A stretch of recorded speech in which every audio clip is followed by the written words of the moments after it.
we are going to move on and have Sammy come up, Hanna. We're going to ask everybody to kind of stick tight. If you need to sneak out and use the restroom, feel free to do that. But we're running just a tad behind. I think, Sammy, do we need to move some things for you? I'm going to have a password change in the middle. So if we can push that back. This needs to go back. Where's my help?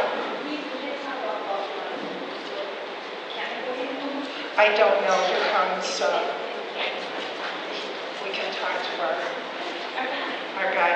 So while Sammy's doing what she's going to do, I'm going to do a brief introduction for Sammy. This is Sammy Hanna and her dog Kata. I have known Sammy for a long time. Sammy is someone who grew up locally at a dairy farm in Wingsburg, Michigan.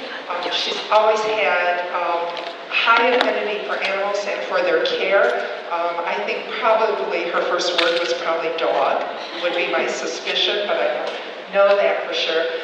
She started out her career in the veterinary medicine field at Kern Road Veterinary Clinic in her teens, working as a veterinary assistant, doing animal care and working in a technical capacity.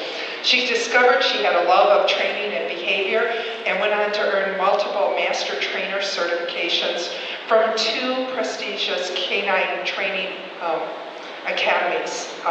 She has worked in a veterinary technician capacity at Jackson County Animal Shelter. She has also helped set up the program at Genesee County Animal Control. She has worked in private practice. She has worked with me training, implementing training programs, both in euthanasia, chemical immobilization, and with staff. But she's a very, very versed woman, very impressive. She didn't add all this, I'm ad-libbing as I go along. She is the owner of Five Lakes Dog Training, Indoor Training Academy, blah, blah, blah. The blah, blah was where I got to ad-lib. She specializes in dogs with aggression and anxiety disorders. Her dog, Kata, who you see laying there, is her first child, I believe, and they are working together at the national level.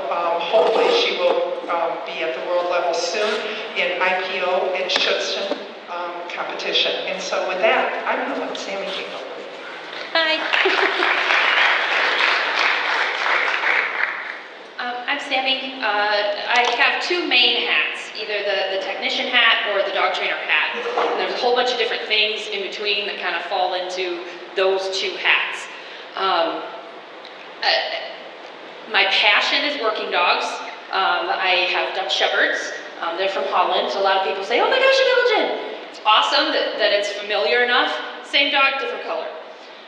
Just the only thing that separates them from the Belgian Malinois is the color, because of a political boundary, and the people who liked one color on one side and the people who liked one color on the other side. So to get started, it's changing on here. It's changing on here. Oh.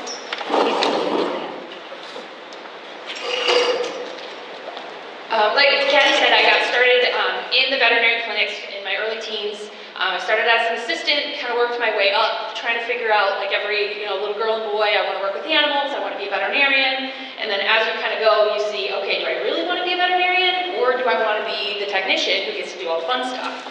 I didn't want the responsibility, I just wanted to be able to do the fun stuff.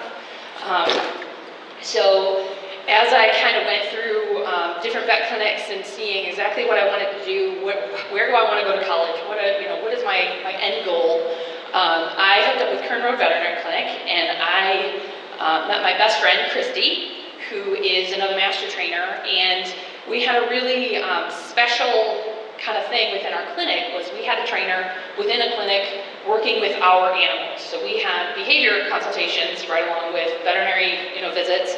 And if we had an issue, we could say, hey, Christy, we've got this problem. Is there something that we can do, to help this animal behaviorally rather than just medically? So I got to have that experience with her that most trainers never get. They went somewhere and trained, or they learned from another trainer. but they don't have the veterinary background, and that's really kind of special to me because I can talk to a veterinarian and say, you know, do we have A, B, C, and D? Well, yeah, okay, well, then we can do this. When, you know, if I were just a trainer going into someone's house and said, you know, we have a lit granuloma or, you know, a pacing dog or, you know, something where the behavior is really affecting the health, you know, that trainer would say, do A, B, C, and D, but it might not address, you know, something else that could help that pet. So I feel really special to have been a part of that. And along the way, Christy and I moved in together when I was in college, and she had Dutch Shepherds, and she introduced me to working dogs. And if you don't know, the Dutch Shepherd and the Belgian Malinois are extremely high energy. They are not, you know, your average house pet as a rule. They're miserable to live with. They chew up everything. They break out of crates. They have very high intellect, and they need a lot of things. So we were finding, just as being Dutch Shepherd people, and, you know, hey, you know, ask this lady, she knows high drive working dogs, or, you know, she has Dutch Shepherds. It's such a rare breed that it was a really small community. So we started getting referrals from people who couldn't keep their Dutch Shepherds for whatever reason. It was having behavioral issues, it was having health issues, and we were the go-to. So in the first year that Christy and I lived together, we had 7 dogs. Only one of them was a dog that, you know, we really bought for a purpose and were competing with, so we had a bunch of rescues, as I'm sure a lot of you do. But we saw a need and we wanted to fill it. So we started the North American Dutch Shepherd Rescue. That was back in 2004-ish, and it has grown exponentially. And what we found was that we were prepared for handling the dogs. Some of them were highly aggressive, had specific traits that your average, you know, Joe couldn't handle. So yes, we could handle those things, but what was the outcome? This was our first, you know, big foray into rescue, and we didn't have anywhere for these dogs to go. They were miserable, you know, we loved them, but they were miserable to be around. So we were really unprepared for those outcomes. And another big thing that was kind of across the board were these dogs were specifically bred. They were purpose bred for a job, for high intensity, high impact, high energy jobs. And they didn't fit the mold. And as a lot of you know who work in sheltering or in rescue, euthanasia is a big, unfortunate outcome for dogs that don't fit the mold. We have, you know, and I'm kind of preaching to the choir, but we have those dogs that, you know, come in and you were able to, you know, get the exam done, you were able to process them and poke them and prod them and, you know, kind of kick them around and get them in the back kennel, and they were great.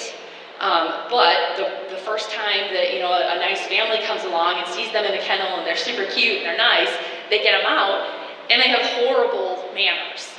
Or there's that dog that has a rock solid temperament. You know they're going to be great with kids, but they're horrible on a leash. They're jumping, they're, you know, running around and just being crazy, and there's no bond that can be made there, just from lack of either socialization or desensitization or training or, you know, specific environment. We've got all of these factors going in, and that dog's not going to get adopted just because of these specific factors. And then we have, you know, the dogs that come in that we know are probably going to be euthanized. So we process them, we care for them as best we can, we hold them for the straight hold, and then we have to make a decision. And then there's the dogs in the back that came in as, you know, a bumpus, happy little dog, and then every day it's behind the bars, it's watching dogs go by, and we've developed either some territoriality, because this is my crate and I know that there's that boundary there that I can defend, or I'm going to develop some dog aggression because I see this thing walk by and I act like an idiot, and then it goes away and it's so much fun. So when you get it out, they do that same thing, and then we just spiral out of control. I'm not very good at pushing this thing. We get problem behaviors that range from, you know, just being annoying, licking your hands as you're walking around, to extreme stuff as aggression. Some of the really extreme stuff that would cause a euthanasia would be rebounding in the kennels and causing damage to themselves, causing damage to the facility, getting out of the facility because of that built up, pent up frustration. We get toy aggression, where they started out one way, and just because of all of this pent-up frustration, it's out of control now. And I can't safely say that this dog would be an appropriate family pet. So we've got food aggression, dog aggression, resource guarding. Pretty much every dog that's been in the shelter for a little bit is going to have his space. And that's where we get those really naughty dogs at the front of the cage. And as soon as you let them out, they're happy and bumpus and, you know, jumping around. But this is a behavior problem that developed in the shelter. It may have had an opportunity to develop in the home, but this is what we have to deal with now. Most of the behaviors, and I can with pretty good assurity say that a very vast majority of these problem behaviors are innate.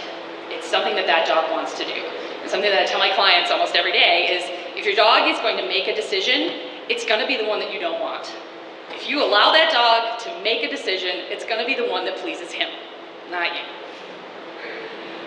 So when we have dogs with these innate drives to do fun things that feel good for themselves, that's where a lot of our problem behaviors come from. And training is not going to get rid of drive. Drive is innate, it's there, it's what that dog was built for.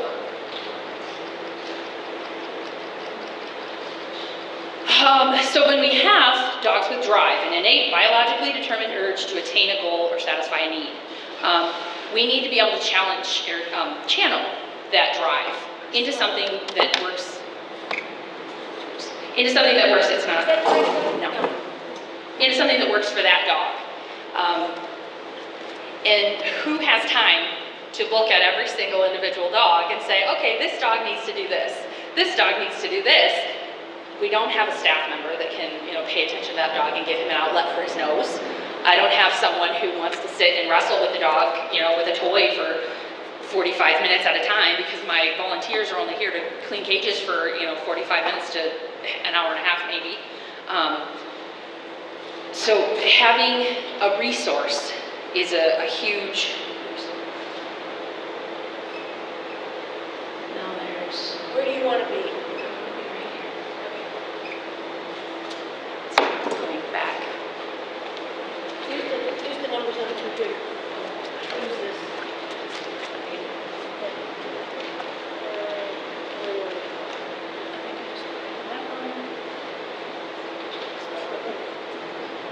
I didn't break it.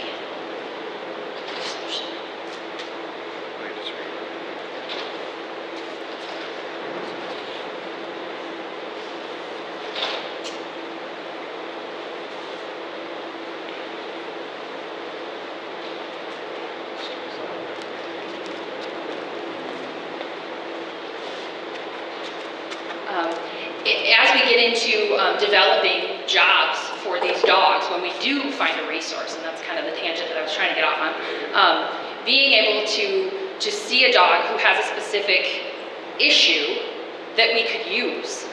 We do have some resources, but we don't have enough. And some things that I'm looking for in a dog that can serve a purpose. Number one is going to be prey drive. It's a natural part of the dog's food gathering behavior, and this definition, the two definitions are from Dr. Helmut Reiser's book, Der Schutzhund. And Dr. Reiser is kind of the god of the protection dog world. He wrote a book back in 1980 that revolutionized the way that we look at our working dogs and are able to challenge their drives and take those drives and apply them in a way that we can use. So his definition of prey drive is it's part of a dog's food gathering behavior in a predatory animal that meets prey drive, governs hunting and killing techniques. Things that a dog would, the drives that we're looking for would be chasing balls, playing tug, searching for toys, and I think that and's not supposed to be on there. But being able to throw a ball. If I'm going into a shelter and I want to find a dog a job, number one, I'm going to see, do I have an outlet for that dog? Has somebody called me and they want a service dog? Has somebody called me and they want a therapy dog? If I don't have that and I'm just going to the shelter and I happen to be in there and seeing a dog, if I see a dog out in the yard and someone's throwing the ball and it doesn't stop, if that ball ricochets off the wall, goes in the water, over the river, through the woods, that dog has excellent prey drive and that dog has excellent hunt drive. Those are the things that I'm looking for. So for prey drive, it is an inherent thing that that dog has. I can't develop that to the point where I'm going to be able to use it, but I can build on it. If it's there, I can use it. But if we have a dog that, okay, yeah, I'll chase the ball 3 times and then I'll give up, I'm probably not going to be able to use that drive in that dog to give it a functional job. Another drive is defense drive, and it's the aggression behaviors. It can appear in conjunction with other behaviors. So that is the dog's defending himself or defending his territory. It's the most common aggressive drive that we see in sheltering. It's that, you know, dog at the front of the cage that says, back off, get away from me. It's threatening, staring, biting, snapping, trying to keep you on the other side of whatever that boundary is, whether it's the end of a leash, a kennel door, but it's generally triggered by threats. And a lot of times, it doesn't have to be something overt. It's whatever that dog feels is threatening. And anybody who's worked with animals knows, it's not always something that you can see. It's not always something that you can hear. Sometimes it's just how that dog feels in this moment. I've had enough, get out of my face. I'm gonna defend myself.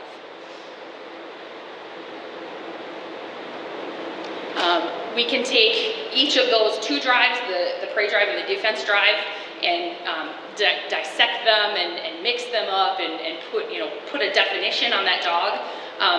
But a lot of these, the play, the fight, defensive, prey, and all of those mixes are really just dog trainers' way of saying, I don't really know what I'm seeing right now, but it's a little bit of this, it's a little bit of this. We don't have a lot of science.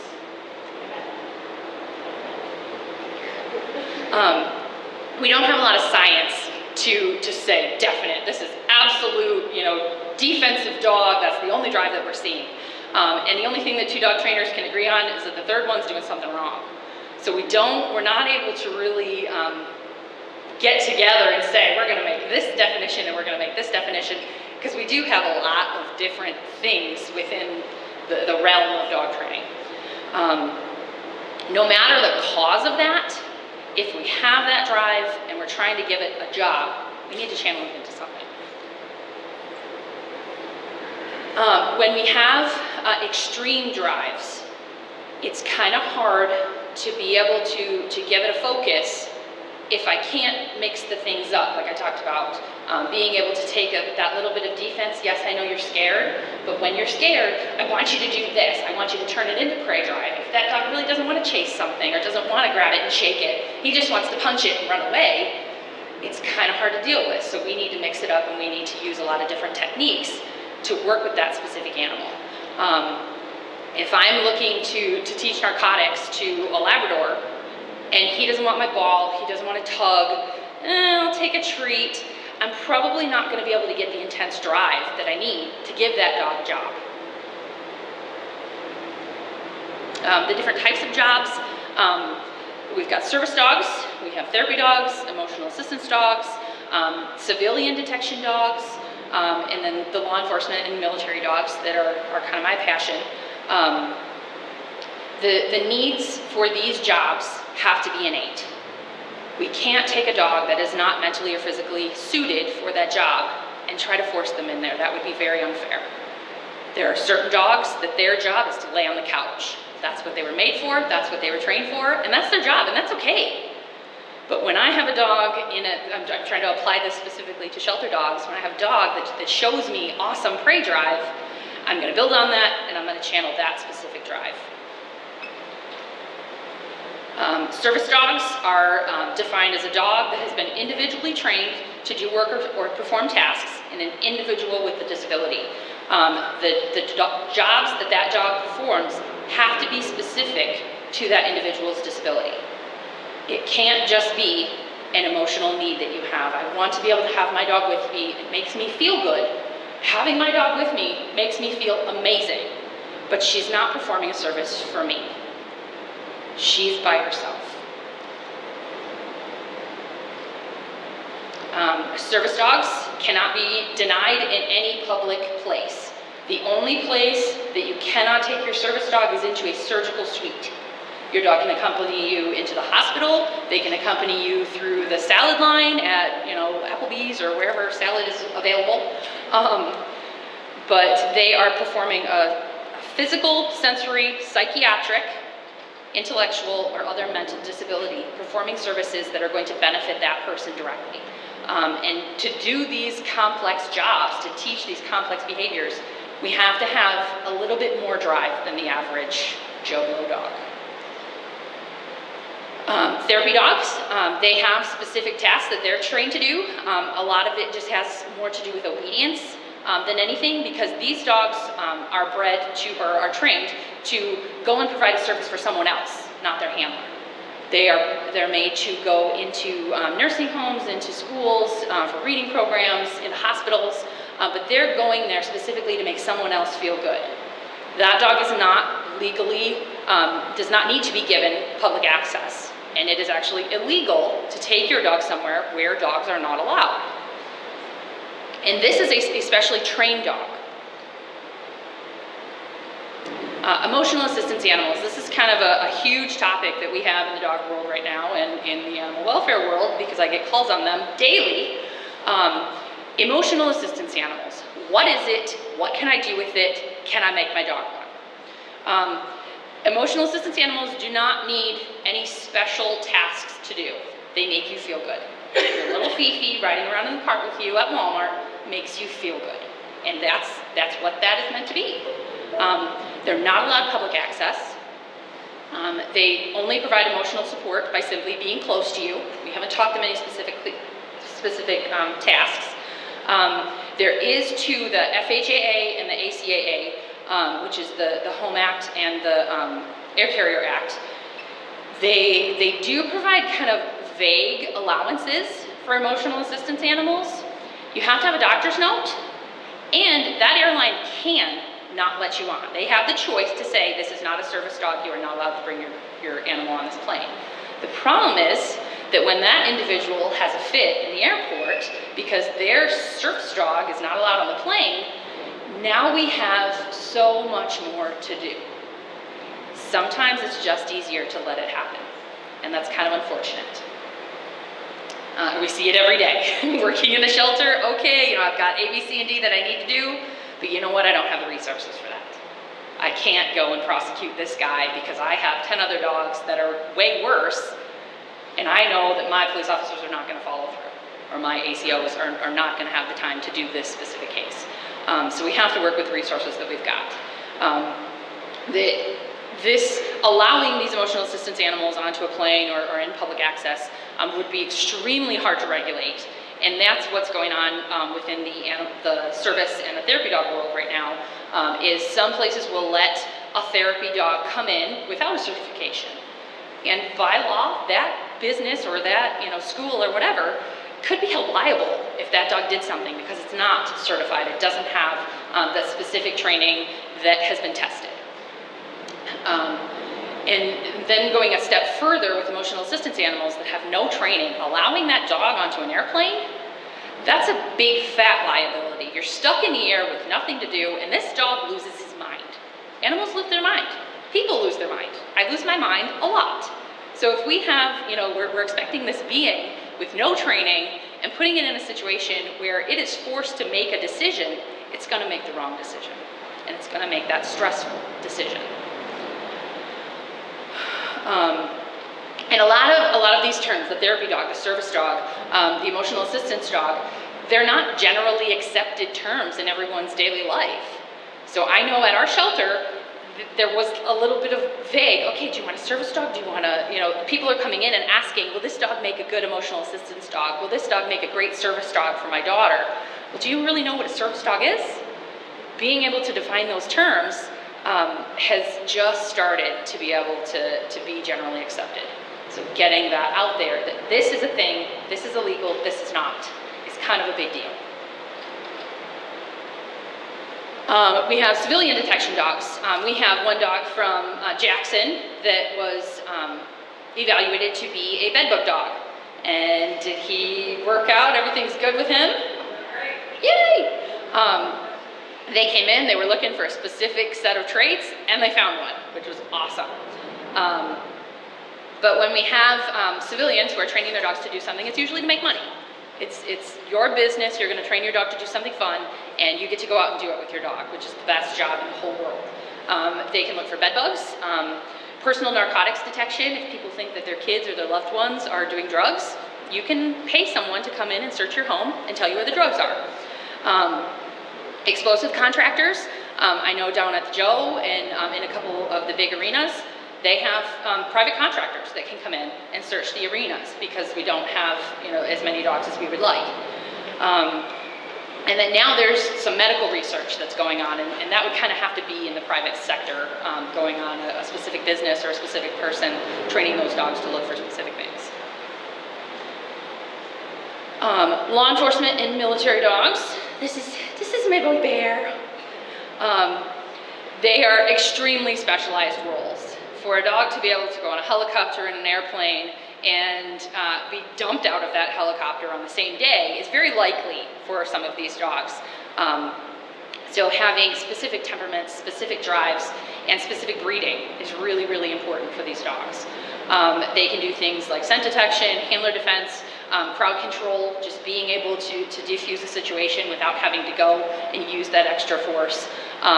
Tracking, man trailing, finding the bad guy, where'd he go, find him for me. And then apprehension, actually biting the bad guy, taking him down or holding him still so that his partner can come and get him. And then the last one is protection sport dogs. And not a lot of people know where police dogs come from. If you have a police dog on your local department, a lot of people think that police dogs breed police dogs, breed police dogs, breed police dogs. That's not how it works. We have, there's pretty much four main sports within the bite work community. We have IPO, which is Schutzhund, that's the sport that I compete in, and that is a sleeve sport, so it's specific targeting to one place on the body. And then there's a couple of different bite sports, and those sports are kind of separated by what they're specifically looking for.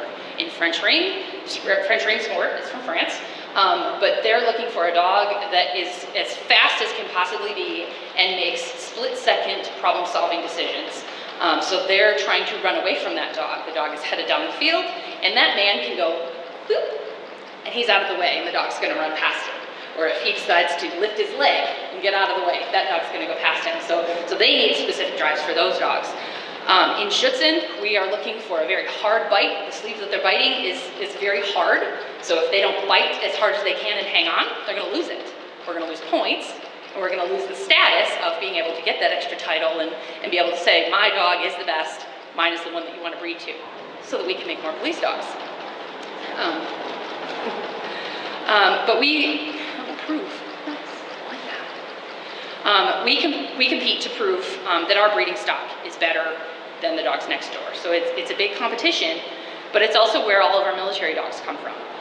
We have, Blackland has Blackland Air Force Base has a breeding program, but those dogs came from IPO dogs, Schutzhund dogs, French ring dogs.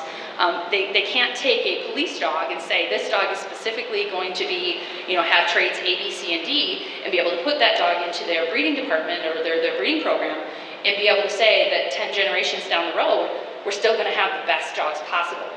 We still have to prove that offspring. By proving that offspring, we have to do sport. We have to quantify it, and that's one thing that some people have a hard time with is. There's a little bit of controversy that the way that we test these dogs, because it's a sport, shouldn't be able to happen. We shouldn't be able to hit the dog with a stick. Why? What is our basis for hitting that dog? Well, our basis for hitting that dog is to prove that when I send that dog over to Afghanistan and he goes and bites a bad guy, sorry, this is something I'm really passionate about, but when he goes and bites that bad guy, I need him to hang on to that bad guy so that my husband can come home.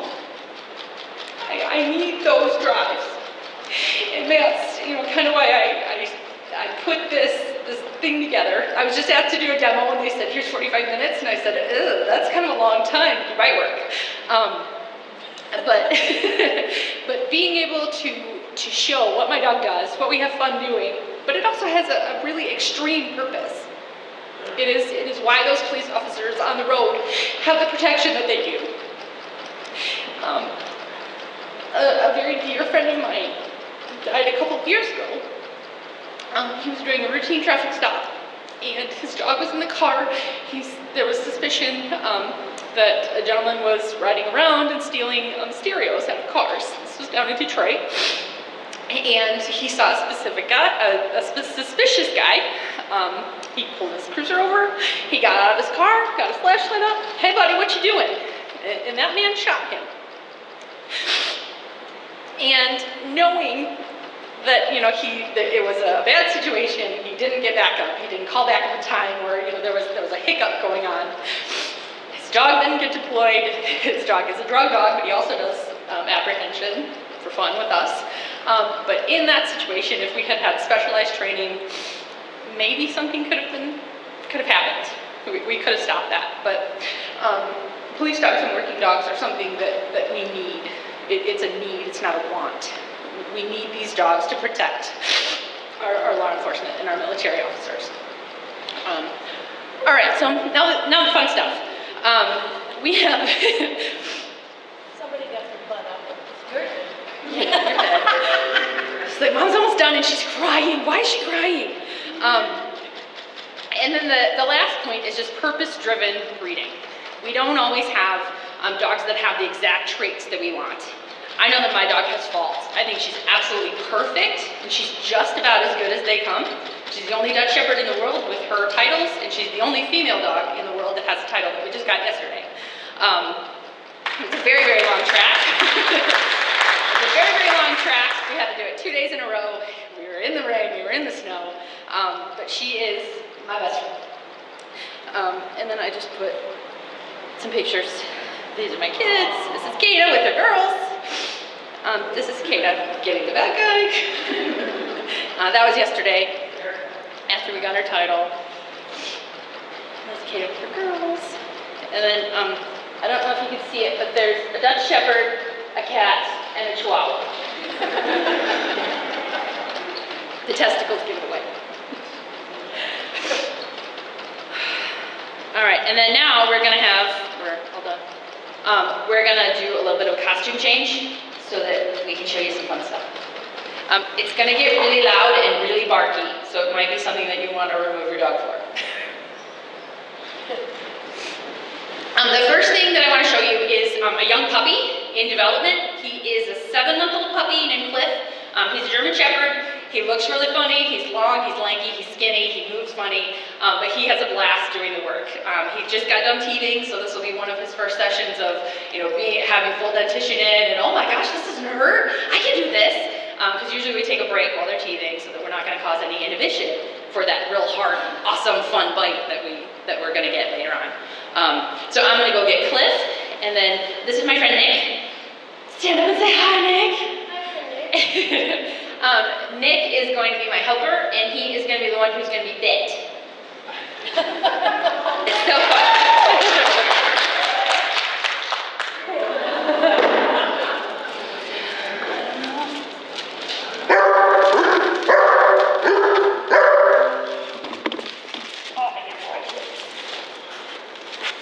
All the big fat game.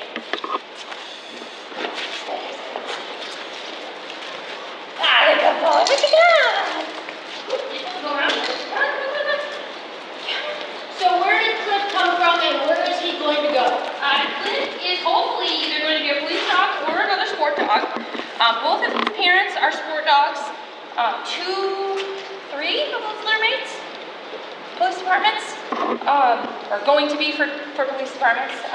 One of them was donated in the name of our friend. Yeah, you gonna drop it? No. Yeah, come on, oh. Cheap.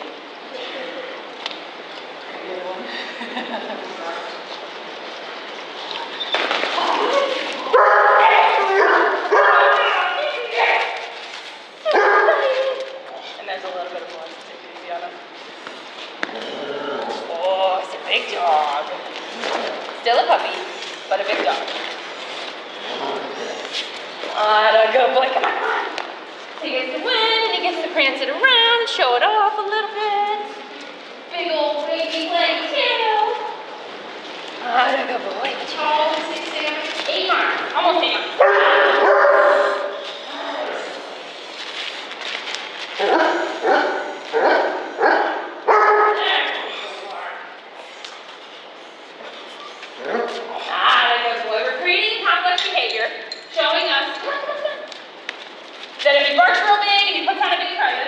he's going to get the thing. And the thing changes to eventually be asleep. Do one more.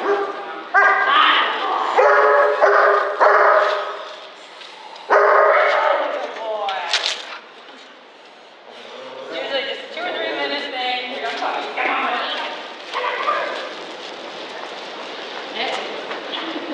Good boy.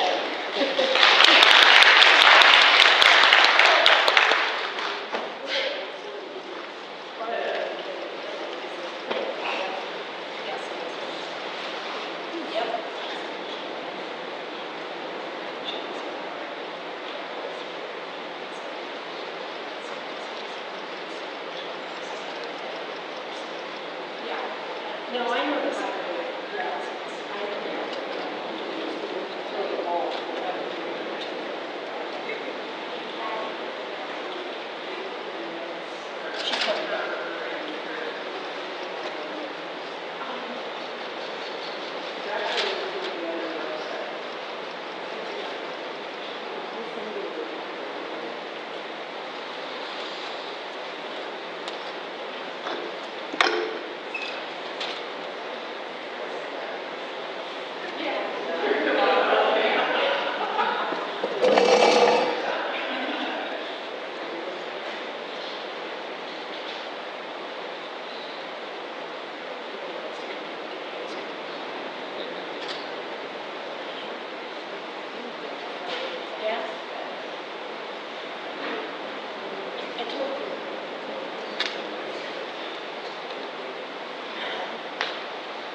No, it's all soft padding.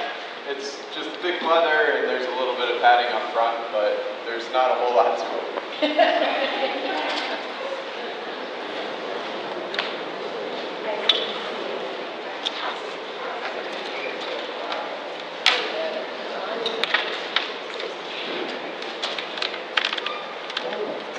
Is this on?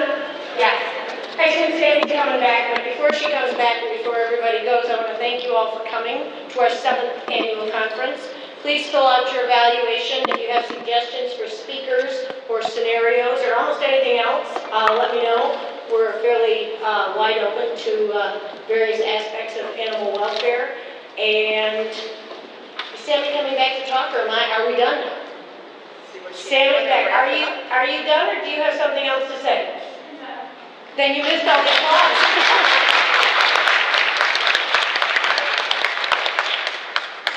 Thank you all for coming, and thank our sponsors. And as usual, this is a great conference. I appreciate everybody's help, and drive safe to wherever you're going.